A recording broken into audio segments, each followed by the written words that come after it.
Coach Business Coaching Jakarta Selatan. Nama saya adalah Coach Marvin dan hari ini kita akan bicara tentang time management. Bagaimana sih caranya kita mengelola waktu? Saya rasa sebetulnya tidak mungkin. Yang bisa kita atur mungkin lebih ke diri kita sendiri dan prioritas diri kita. Karena waktu tentunya sudah diberikan 24 jam dan 1 hari, 90 menit dan 1 jam. So, how do we manage ourselves? Bagaimana caranya kita atur diri kita sendiri? Saya ingin Anda mulai menganalisa penggunaan waktu Anda. Gunakan 4 kategori ini. Okay?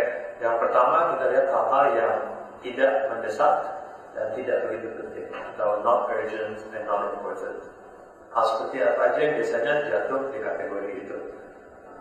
Berapa lama Anda di Facebook, misalnya hanya untuk melihat status teman-teman, seberapa sering Anda chatting yang tidak ada tujuan untuk bisnis atau mencapai target Anda.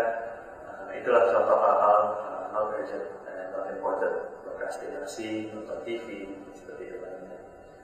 Kategori berikut adalah yang sifatnya tidak penting tapi urgent, ya, tidak penting tapi mendesak. So not important and urgent. Apa sih itu? Itu mungkin seperti crisis management.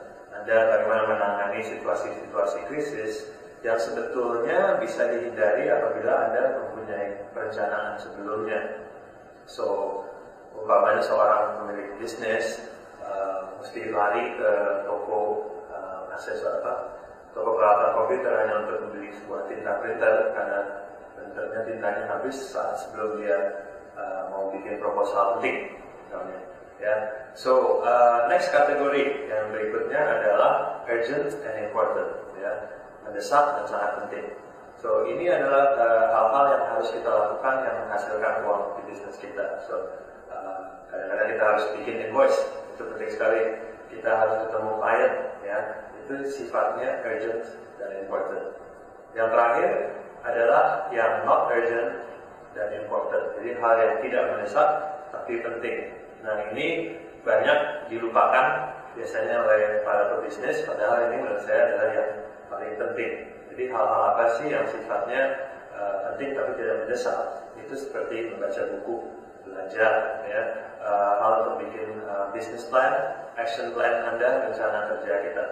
So make sure di bisnis Anda, di hidup Anda gunakan 4 kategori ini dan pastikan Anda menginvestasikan waktu Anda yang paling optimal, yaitu di kategori not urgent and important dan urgent dan important.